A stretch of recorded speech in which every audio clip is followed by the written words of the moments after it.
Assalamualaikum warahmatullahi wabarakatuh. Alhamdulillahi hadana li hadza wa ma kunna linahtadiya laula an hadanallah. Asyhadu an la ilaha illallah wahdahu la syarikalah wa asyhadu anna Muhammadan abduhu wa rasuluhu la nabiyya ba'dah. Allahumma shalli ala Muhammad wa ala alihi wa man tabi'ahum bi ihsan la yaumiddin, amma ba'd.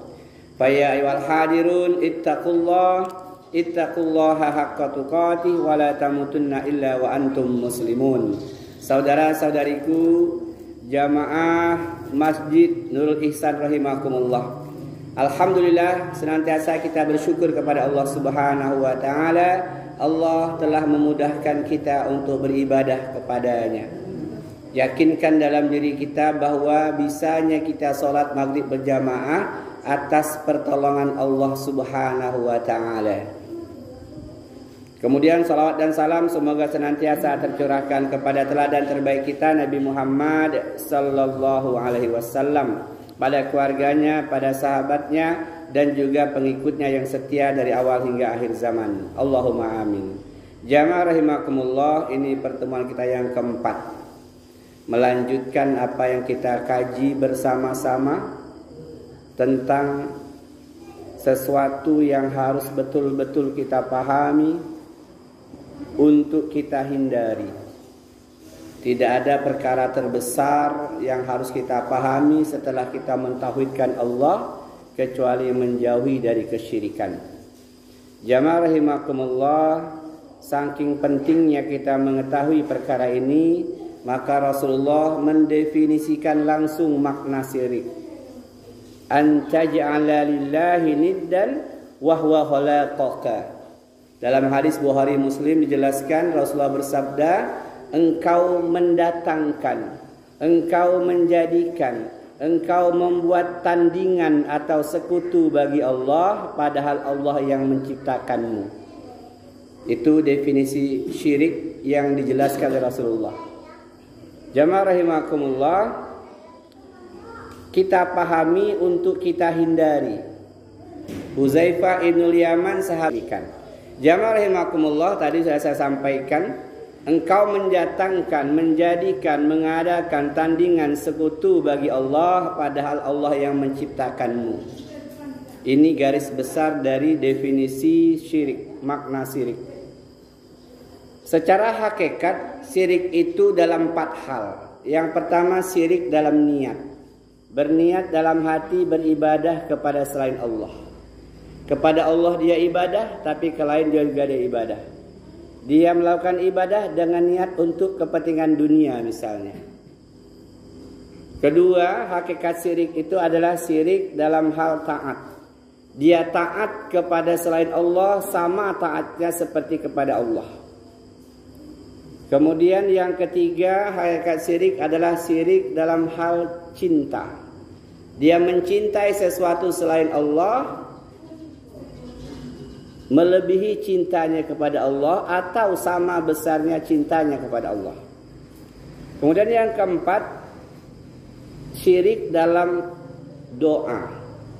Dia minta kepada Allah tapi dia juga minta kepada yang lain. Datang ke kuburan-kuburan para wali, orang-orang mulia, lalu berkata, wahai penghuni kuburan, engkau kan orang yang mulia, kekasih Allah, tolonglah aku. Panen singkongku gagal, piye iki tahun depan, tolong supaya buahnya banyak. Na'udzubillah, syirik akbar. Itu syirik akbar. Yang malam ini kita akan membahas syirik asghar, syirik kecil. Kita udah bahas itu, kita ingatkan lagi. Oh, ada 4 hakikat kesyirikan: dalam niat, dalam taat, dalam cinta, dalam doa. Baik. Kemudian saking pentingnya kita mengetahui perkara ini, ada syirik yang samar, yang tersembunyi, yang terkadang kita nggak paham kalau kita nggak belajar, kita nggak tahu kalau nggak bertanya. Sehingga Rasulullah itu menjelaskan dengan kalimat yang luar biasa. Al-andadu huwa sirku afa min dabibin namli ala sofatin sauda'a fi zulmatil lail.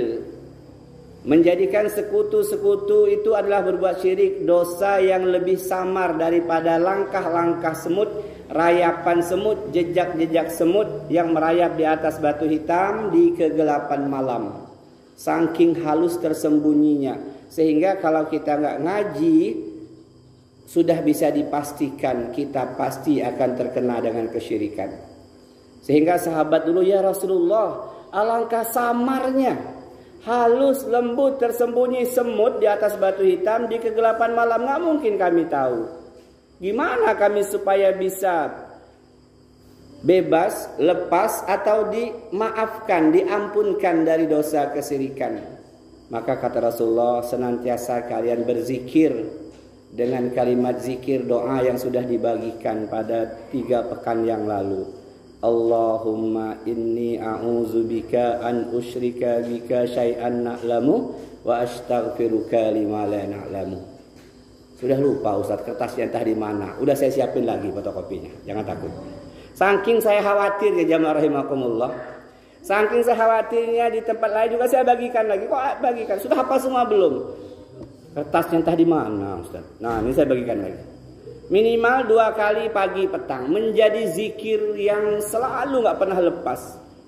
Allahumma inni a'udzubika an usyrika bika syai'an a'lamu wa nastaghfiruka lima a'lamu. Ya Allah, aku berlindung kepadamu dari perbuatan syirik yang aku ketahui, dan aku mohon ampun kepadamu dari perbuatan syirik yang aku nggak tahu, yang tidak aku ketahui. Sekarang kita akan bahas syirik asghar. Syirik secara umum terbagi 2. Ada syirik akbar, syirik besar yang 4 hal tadi. Ada syirik asghar, syirik kecil. Syirik besar sudah kita bahas. Menyembelih hewan untuk selain Allah, dilarungkan ke sungai, ke hutan, ke laut dengan niat minta perlindungan kepada penghuni laut, penghuni sungai, syirik akbar. Nauzubillah, hapus segala amal kita kalau kita tidak sempat bertobat kepada Allah. Kemudian berdoa, meminta pertolongan kepada penghuni kubur siapapun, baik Rasulullah, baik kepada malaikat, baik kepada penghuni kubur para wali, itu syirik akbar. Ya malaikat Jibril, tolonglah aku, kabulkan permohonanku. Nauzubillah, kita hanya minta tolong kepada Allah.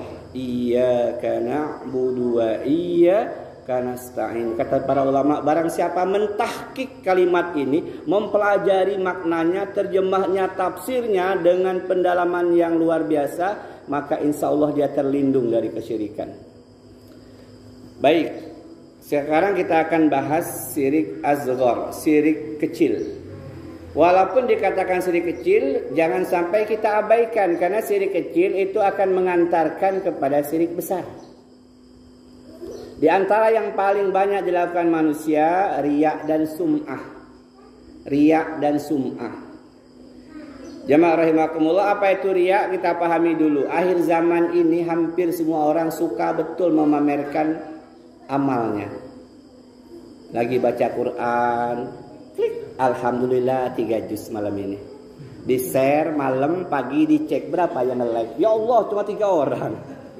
Udah capek-capek 3 juz yang nge-like cuma 3 orang. Habis bagi sembako, klik alhamdulillah berbagi. Ya. Dikirim, langsung posting di Facebook jam 8, jam 9 dicek. Alhamdulillah 60 orang yang nge-like. Mantap, Bro. Senang dia. Tuh lihat. Lagi umroh depan Ka'bah. Pernah lihat kan ya? Depan Ka'bah. Ya, megang itu bola pinggirannya.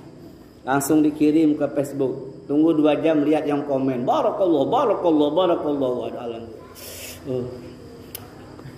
Hati-hati ya. Tapi ingat, ini bukan untuk memponis, menghakimi orang lain. Untuk kita, untuk kita. Bukan, kamu mah riya, foto depan Ka'bah dikirim ke saya. Ini maksud itu ya. Enggak, saya itu untuk memotivasi kamu supaya kamu segera berangkat. Nah gitu katanya ya. Lagi sholat tuh yang terakhir, sholat selfie ya. Nauzubillah. Baik. Apa itu riya jamaah rahimakumullah? Definisinya sederhana, memperlihatkan atau memamerkan amal solih yang dilakukan dengan maksud mendapatkan pujian dari orang lain sehingga ia dikenal, dihargai dan dihormati. Jadi memamerkan amal, memperlihatkan amal, membagus-baguskan amal ketika dilihat orang lain. Tadinya sholatnya sih kebut ya, pas ada yang buka pintu musola krek, nah lama ini.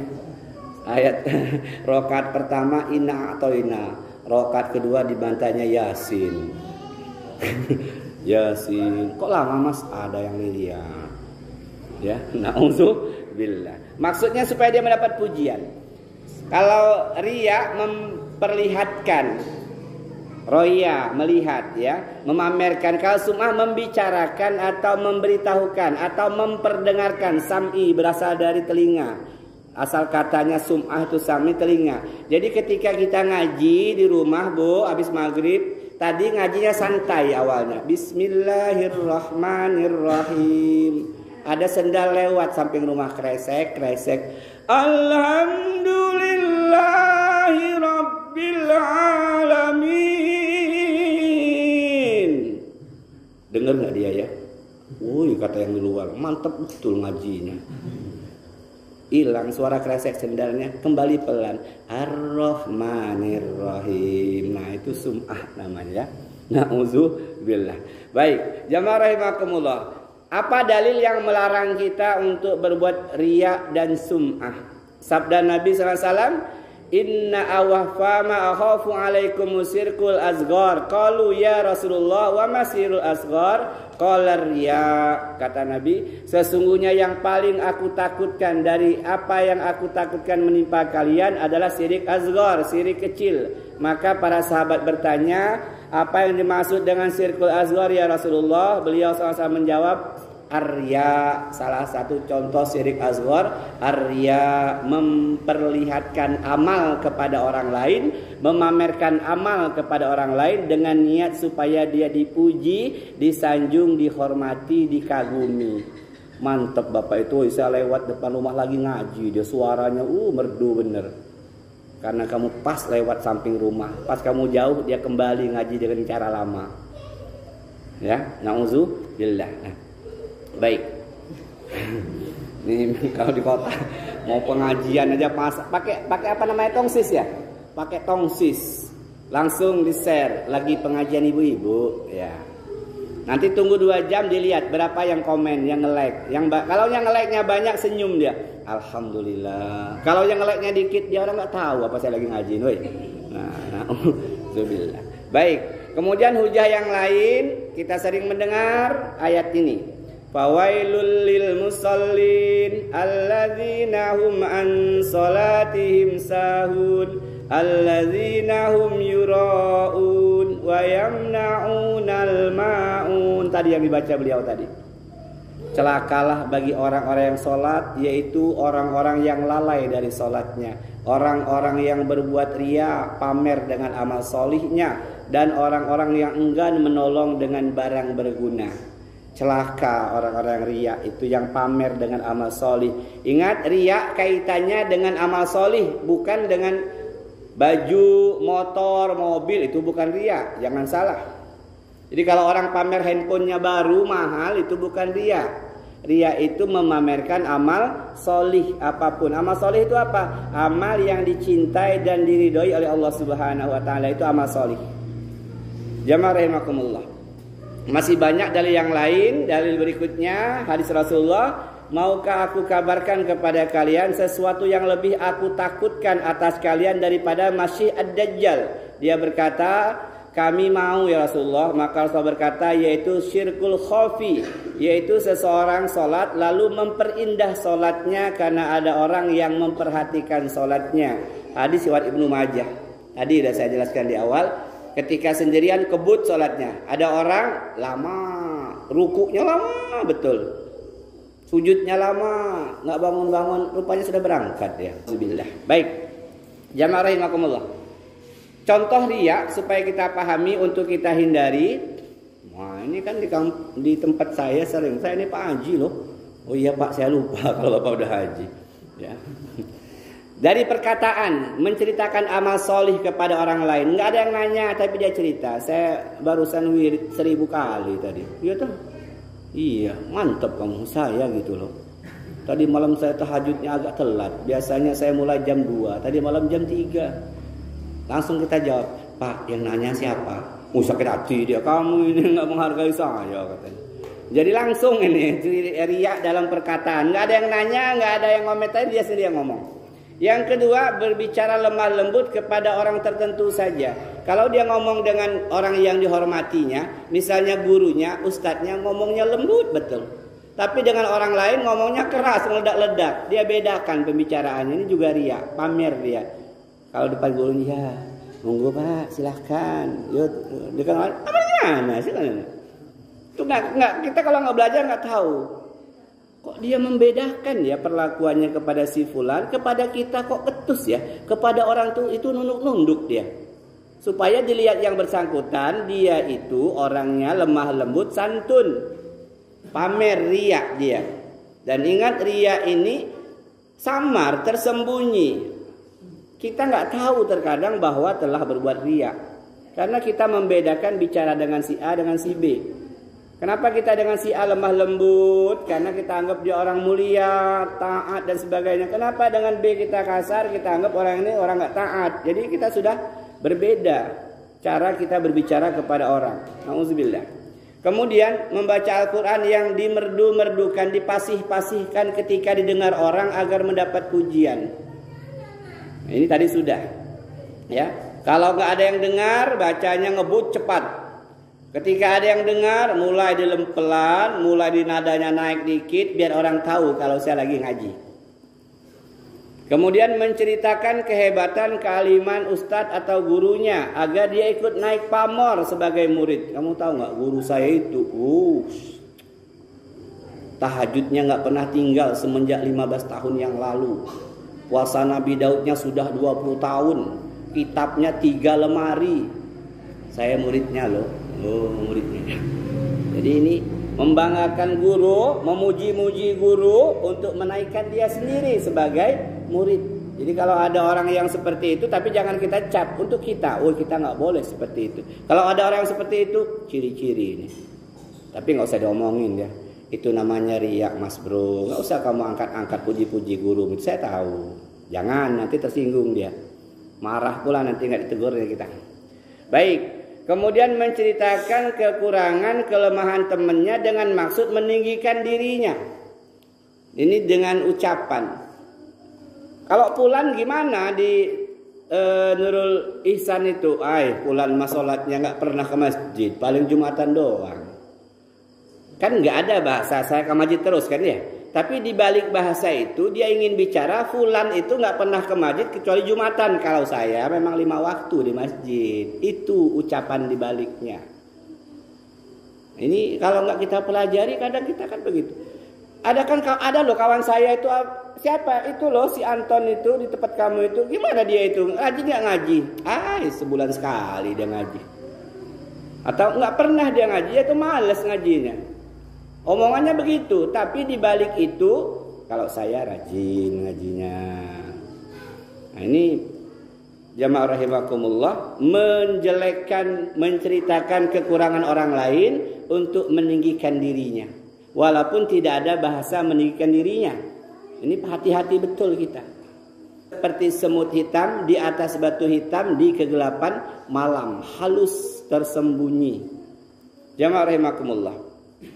Kemudian ciri dari riya atau contoh dari riya, bercerita bahwa seseorang mengalami kecelakaan karena dirinya. Jadi kalau ada orang yang celaka, apapun bentuknya, dia bilang, dulu sih pernah gaplok saya, tulah sama saya dia itu. Makanya sekarang kecelakaan.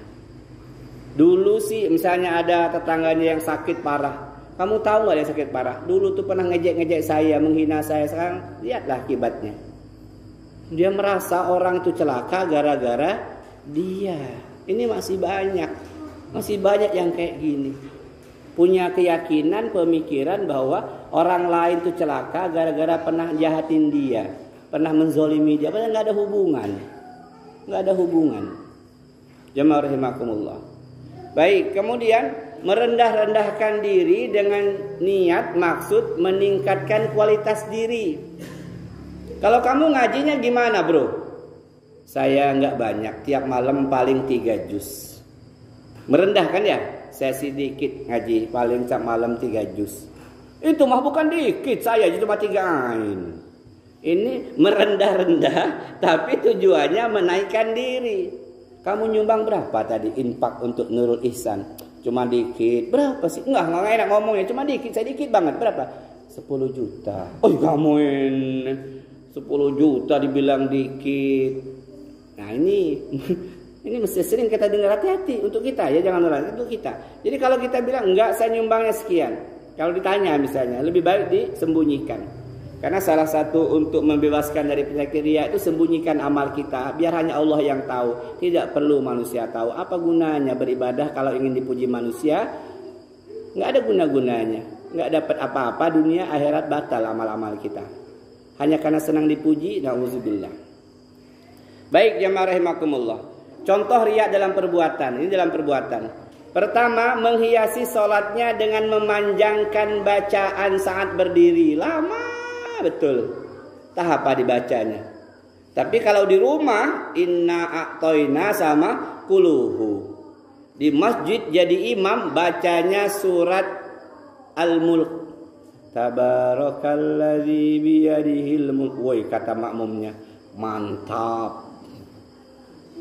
Rakaat kedua, Yasin wal Qur'anil Hakim. Bubar jemaahnya. Giliran di rumah sholat sendiri, inna a'tainakal kautsar. Kok pendek pak? Ya sendirian. Kalau di masjid kok panjang? Banyak orang. Dipanjang-panjangkan. Rukuknya dilama-lamakan. Biasanya maaf kayak ayam matok jagung di rumah. Kalian di masjid, di musola, lama betul rukuknya. Subhana rabbiyal azimi wa bihamdih. Melihatkan bentuk tubuh yang kurus dan pucat serta memamerkan bekas sujud di wajah agar mereka bisa melihat bahwa dia ahli ibadah. Kurus, pucat, biar orang menilai ahli saum, ahli puasa. Dia orang kok jalannya lemas betul dia tuh. Dia puasa Senin Kamis terus. Kadang-kadang puasa Nabi Daud, gak kayak kita ini Ramadan doang. Oh iya, hebat betul kamu ini. Aku loh, kata dia. Na'udzubillah. Kemudian memperlihatkan rambut acak-acakan, tampil kumal agar dianggap terlalu sibuk dalam urusan agama sehingga tidak merapikan rambut, nggak sempat. Ada kan orang maaf kelihatannya kumal ke masjid terus, saking dia sibuk ibadah nggak menyempatkan diri untuk ngurus badannya. Na'udzubillah ya. Kita berhati-hati, bukan untuk orang lain, untuk kita. Kemudian memperdengarkan suara yang parau, mata yang cekung dan bibir yang layu agar orang-orang menganggap dirinya terus menerus puasa. Tadi sudah dijelaskan ya. Memakai pakaian yang kasar, tipis, lusuh, tambal-tambalan supaya dianggap zuhud. Bapak itu zuhud kepada dunia. Bajunya bolong-bolong masih dipakai. Padahal di rumah ada baju yang bagus. Nggak boleh. Kita ini kalau diberi Allah karunia rezeki, kita tampakkan rezeki itu. Kalau kita mampu beli baju yang bagus, yang paling bagus. Ke masjid ini yang paling bagus. Kalau kita mampu, kalau nggak mampu apa boleh buat. Jadi yang terbaik itulah yang kita pakai ke masjid. Uzuzinatkum inda kulli masjid. Pakailah yang terbaik ketika kau masuk masjid. Pengajian, sholat dan sebagainya. Jamaah rahimakumullah. Kemudian memamerkan kedatangan ulama, syekh atau ustadz ke rumahnya. Ketika didatangi oleh orang alim, syekh dia pamerkan tuh. Yang main ke tempat saya itu ketua pondok, ketua organisasi ini itu. Level kita lain bro. Astagfirullahalazim ya. Baik. Apa ciri-ciri orang yang berbuat riya? Yang pertama, semangat beramal ketika di keramaian. Kalau ketika rame gini semangat, ada orang sumbangan jor-joran. Kamu berapa? 500, saya 1 juta, saya 2 juta, terus. Giliran sendiri datang ke rumahnya, maaf ya, cuman segini adanya. Loh, kemarin namanya rame, mantep betul. Nah ini Ini perlu kita perhatikan untuk kita. Ketika kita masih beramal itu senang, poya-poya, hebat ketika rame, tapi ketika sendirian kita malas, berarti ada penyakit riya di hati kita. Suka dengan sanjungan, pujian oleh orang lain, nggak ada gunanya. Kalau para ulama, pujian, caci maki seseorang kepada kita sama seperti kaleng rombeng yang jatuh di atas semen, kerontang, sama aja Ben. Yaitu getaran udara dari bunyi kaleng sampai ke telinga kita. Pujian orang biasa aja, cacian orang biasa aja. Kok bisa dilatih? Kenapa kamu nggak tersanjung ketika dipuji? Aku beramal untuk Allah, bukan karena dia. Kamu nggak marah dicaci, katanya kamu nggak bisa ngaji, ngajinya belepotan. Kamu nggak marah, ngapain marah? Cacian dia justru menyebabkan pahala-pahala dia berpindah kepadaku, dosaku pindah kepada dia. Wih, kamu luar biasa sekarang. Enggak, biasa aja. Kita ini jamaah rahimakumullah, makin umur makin tua ini makin menyikapi sesuatu tenang, tidak gerasa gerusuk, tidak gerabak gerubuk, tenang. Dicaci nggak usah membantah dan sebagainya, dicela biasa aja, disanjung biasa aja, jangan terbang. Ya, nauzubillah kalau kita sampai senang dengan sanjungan pujian manusia karena amal-amal kita. Kemudian ciri orang yang telah berbuat riya itu amal kebaikannya yang telah dilakukan sering diungkit-ungkit. Kamu tahu nggak yang ngebangun gang ini kami dulu? Kalau nggak karena kami nggak jadi. Kamu tahu nggak yang merintis masjid ini kami, ini orangnya. Kamu orang ini hanya ya baru-baru inilah kami ini yang telah berjuang. Itu tadi amalnya tersusun rapi di sisi Allah, pahala-pahalanya ketika dia mengungkit-ungkit kebaikannya itu dengan niat supaya orang menyanjungnya, memujinya, maka hapus segala amal itu. Ustaz, alangkah ruginya dia sudah berjuang dari awal, hapus amalnya, gimana untuk mengembalikan pahalanya itu? Dia bertobat kepada Allah, istighfar sebanyak mungkin, ya Allah, kenapa saya ceritakan kalau saya yang merintis pembangunan masjid itu?